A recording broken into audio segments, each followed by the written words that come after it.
अबे जी, ऐसा लग रहा है राहुल गांधी और तेजस्वी यादव दोनों के बुरे दिन चल रहे हैं। यहां राहुल गांधी को भी कोर्ट से फटकार लगी, वहां तेजस्वी यादव भी दो आईडी कार्ड पर फंस गए।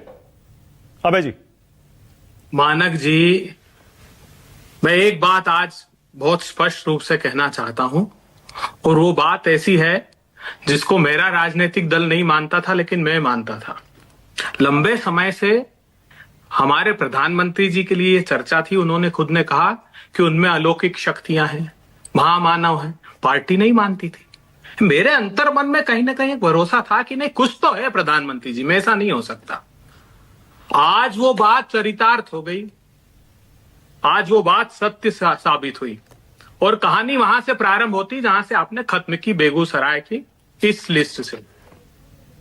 जैसे हम पृथ्वीलोक पे एसआईआर चल रहा है, वैसे यमलोक में निरंतर एक एसआईआर की प्रक्रिया चलती है। भगवान चित्रगुप्त वहां मनुष्यों के कर्मों का लेखा जोखा रखते हैं, और उसके आधार पर वो स्वर्गलोक और यमलोक कहां जहां उनको स्थान देना है वो निर्धारित करते हैं। ये बात है 1 अगस्त की दोपहर 3 बजे। भगवान चित्रगुप्त महाराज यम करते हुए त्राहिमाम महाराज त्राहिमाम, यम प्रकट हुए। हा हा हा हा। कहिए चित्रगुप्त महाराज क्यों चिंतित दिखाई देते हैं? उन्होंने कहा, महाराज अचानक हमारी जो एसआईआर की प्रक्रिया है उसमें कई बेगूसराय सहित बिहार के कई मृत्यु लोक में जो मृत आत्माएं थी उनके नाम हमारी सूची से गायब हो गए महाराज। तब यमराज फिर ठहाका लगाकर कहते हैं कि अरे भगवान चित्रगुप्त चिंतित न हो, पृथ्वी लोक पर एक अलौकिक शक्ति धारण किए हुए भारत के प्रधानमंत्री जी हैं। उनकी असीम कृपा और वरदान से इतनी असीमित शक्तियां चुनाव आयोग को दे दी गई है कि चुनाव आयोग जब चाहे तब हमारी मृत आत्माओं को वहां जीवित करके अपने एसआईआर में स्थान दे सकता है, और जो जीवित आत्मा है बड़ी संख्या में उनको मार सकता है। मतलब जो न खाता न बही, जो चुनाव आयोग कहे वो सही। इसलिए आप अपनी एसआईआर की प्रक्रिया बिहार की एसआईआर तक रोक दीजिए, वहां इस बात का निर्धारण हो जाए कि कितने लोग वो जोड़ते हैं और कितने घटाते हैं, उसके बाद इसका निर्धारण कीजिएगा। और उन्होंने कहा, याद दिलाया चित्रगुप्त महाराज को, बोले आप याद कीजिए, स्मृति पटलों को चिन्हित कीजिए। द्वापर और त्रेता के बीच में जिस प्रकार माता सावित्री को ये शक्तियां प्राप्त थी, उन्होंने तो एक ही सत्यवान को जीवित किया था। ये देखिए, प्रधानमंत्री जी ने तो इतनी असीमित शक्तियां दे दी कि सैकड़ों की संख्या में जो मृत आत्माएं स्वर्ग लोक से ले गए और अपनी मतदाता सूची में डाल दिया। इससे ज्यादा दुखद और शर्मनाक कोई बात हो सकती मानक जी? हम पहले दिन से कह रहे हैं कि जो प्रक्रिया अवैधानिक है उसकी सूची वैधानिक कैसे हो सकती है? बड़ी संख्या में जो लोग मर गए उनके नाम आपने जोड़ दिए, जो लोग जिंदा हैं उनको मृत आपने बता दिया, और बहुत सारे लोगों के 2 एपिक कार्ड भी बना दिए। अबे जी, नहीं गिरिराज, सुनिए ना, बहुत सारे लोगों के 2 एपिक कार्ड भी बना दिए, वो भी कह दीजिए। ये जो स्टोरी बताइए ना, ये गिरिराज सिंह जी के रिश्तेदार है साहब। वो भतीजा उनका जिनका श्राद्ध करके आए, उनकी मां ने कहा कि गिरिराज जी का भतीजा है जो श्राद्ध करके वो खुद गए, मैं हतप्रभु, मेरे यहाँ कोई बीएलओ नहीं। गिरिराज जी अपने रिलेटिव से तो बात कर लीजिए, वो कह रहे हैं कि हमारे यहाँ हमारे पूरे क्षेत्र में कोई बीएलओ नहीं आया।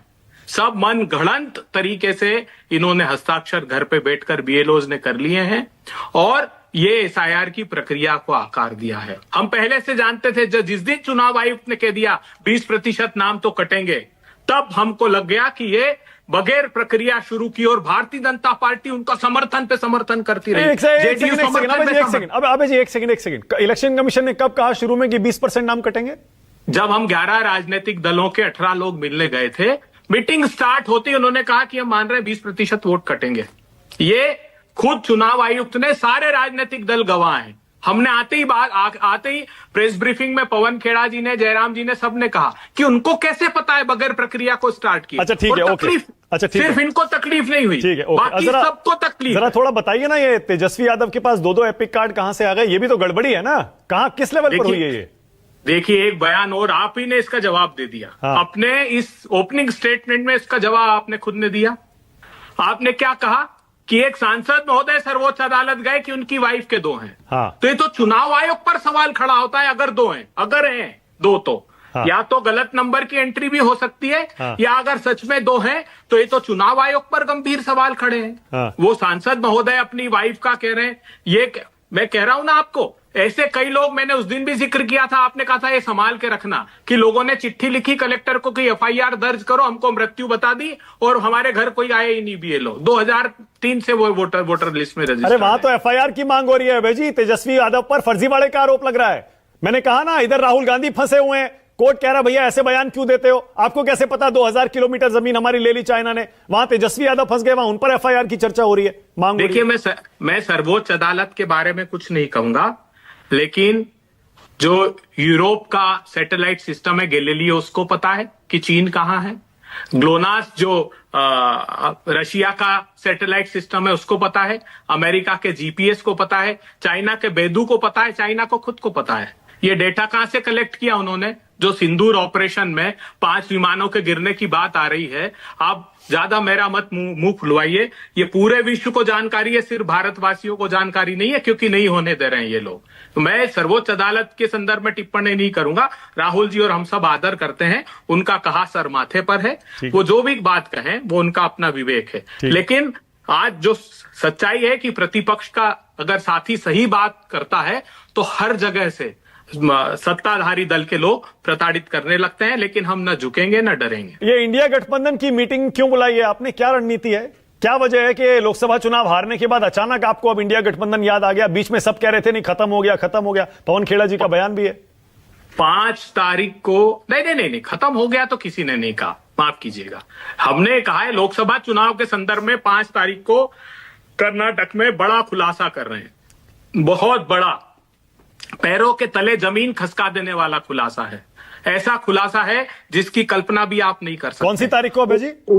5 तारीख को एक प्रेस कॉन्फ्रेंस बड़ी कर्नाटक ही में रख रहे हैं हम, और उसके बाद इन सारे राजनीतिक दलों को आमंत्रित किया गया है। और भी विषय हैं, लेकिन गंभीर सवाल भारत के प्रजातंत्र पर खड़े हो रहे हैं और हम सब लोग चिंतित हैं। जो आपने कहा सत्ता नहीं, बैसाखियों पर आए हैं वो सरकार में, हम हारे नहीं है, वो बैसाखियों पर उनको ला दिया। ठीक है। अच्छा देखिए अभय जी, हाँ, जैसा मैंने अभी शुरू में कहा ना, लगता है लंबा चौड़ा प्लान आपने बना लिया है। 5 तारीख को आप प्रेस कॉन्फ्रेंस करेंगे, बताएंगे कर्नाटक में आपने क्या पाया अपनी इन्वेस्टिगेशन में। उसके बाद 7 तारीख को आपने इंडिया गठबंधन की मीटिंग बुला ली। 8 तारीख को आप मार्च कर रहे हैं इलेक्शन कमीशन के दफ्तर तक। उसके बाद फिर आगे 10 तारीख से आपकी बिहार में मतदाता अधिकार यात्रा शुरू हो रही है, और 12-13 तारीख को सुप्रीम कोर्ट में हियरिंग भी है। इसका मतलब जफर इस्लाम, इसका मतलब आपको घेरने का पूरा प्लान राहुल गांधी ने बना लिया है। मानक जी बोलिए, एक कमेंट और बोलिए। आपकी तारीखों में थोड़ा सा हेरफेर हो सकता है, बस इतना बताना। ठीक है, ओके। जफर इस्लाम बोलिए।